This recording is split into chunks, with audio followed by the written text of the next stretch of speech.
If you sell to a German CEO the same way how you sell to a American VP, you will get blackmailed or they will send you a letter from their lawyers. In this video, I want to highlight the main differences between selling in the US and selling to the European countries. In sales, it's not a one size fits all methodology. So it's really about finding the right approach for each different culture and each different organization, and specifically even by country. So in the US, it's more about optimism, scale, early adopters. They like to try out and they like to test new things. In Europe, it's more about, is it compliant? Does it fit with our regulations? Do we take any risk if we try something new? So it's really the differences of how those different territories approach the buying scenario. Me personally, I'm German. I'm sold into the DACH market in Germany, Austria, and Switzerland. I have to say it's a completely different territory, as I had sold as well in the US, where when you call the US people, it's really more aggressive. You need to get the things done fast. You can call today and tomorrow you are able to close actually a potential deal. In the DACH market in Germany, it's more about, is this actually GDPR compliant what you're doing here? Do you have all ISO certifications for this project? Where if you want to collaborate with us, this has to go first through our procurement department, and afterwards through our security department, and then our legal department needs to review all your legal documents. And yeah, we don't take your legal documents, we want to use our legal documents. This is typically how it works in DACH market, and you can even see even differences between Germany, Austria, and Switzerland,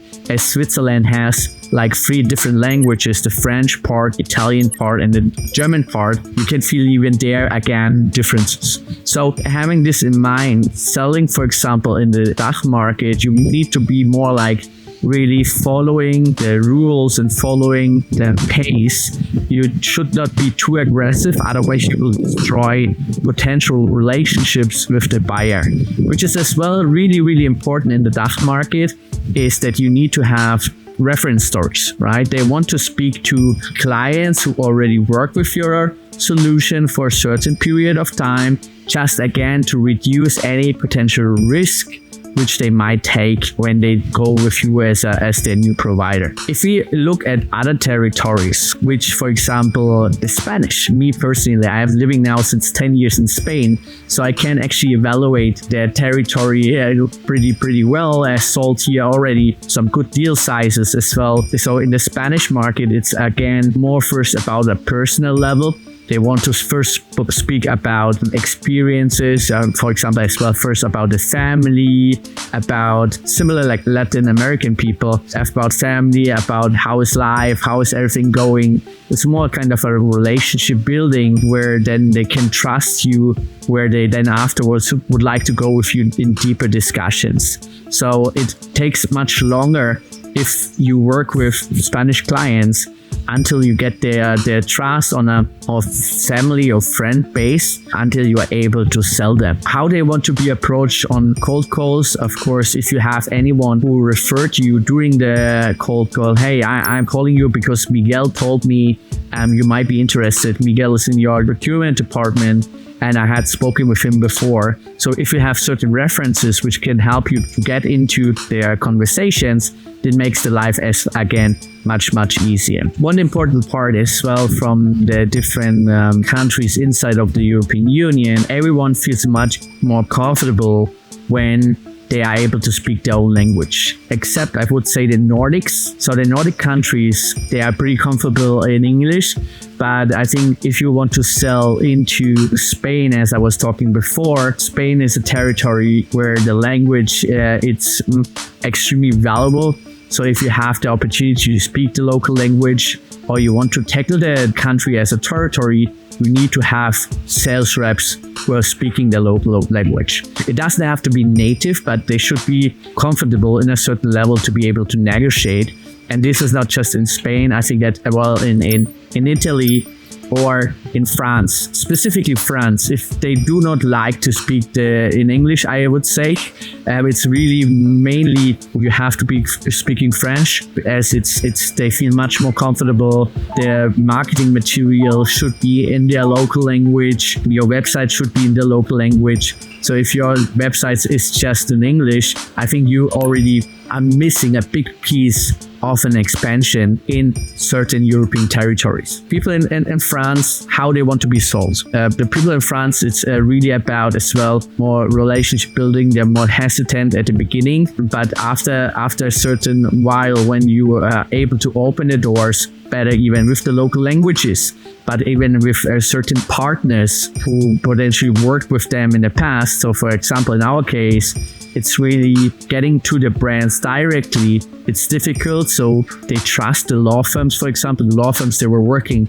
multiple years already. So if a law firm brings us in, our chance is much higher to actually close this deal and bring it in the right direction. So it's really important to have, like I said, have the local language in those specific territories, approaching those territories with the local marketing material, and again taking always into consideration the different, not stereotypes, but the different ways how the people want to be sold in those specific channels. The last territory I want to talk about are the Nordics. So the Nordics, it's a specific territory as there's not really a boss who decides. It's really about everyone has to say something. Everyone is allowed to say something. Everyone is able to bring their word in as it counts.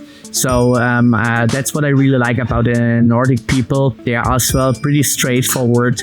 So if they like something, they tell you. If they don't like something, they tell you as well. And you need to try to maneuver this territory, right?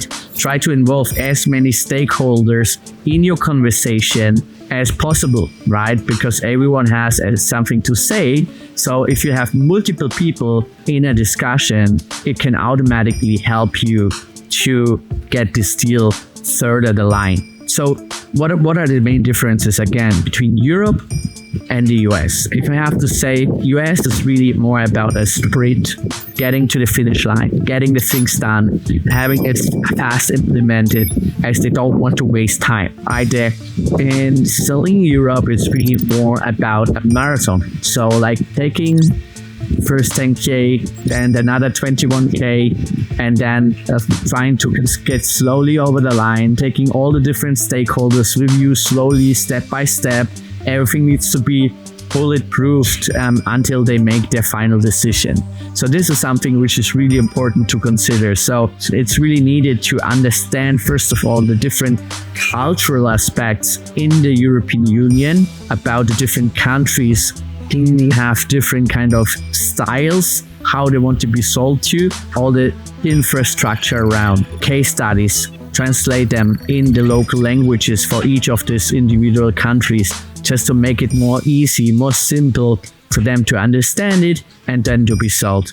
I hope you like that video. If you enjoy what I'm publishing here on YouTube, please hit the subscribe button, and as every like will guide me through my YouTube journey.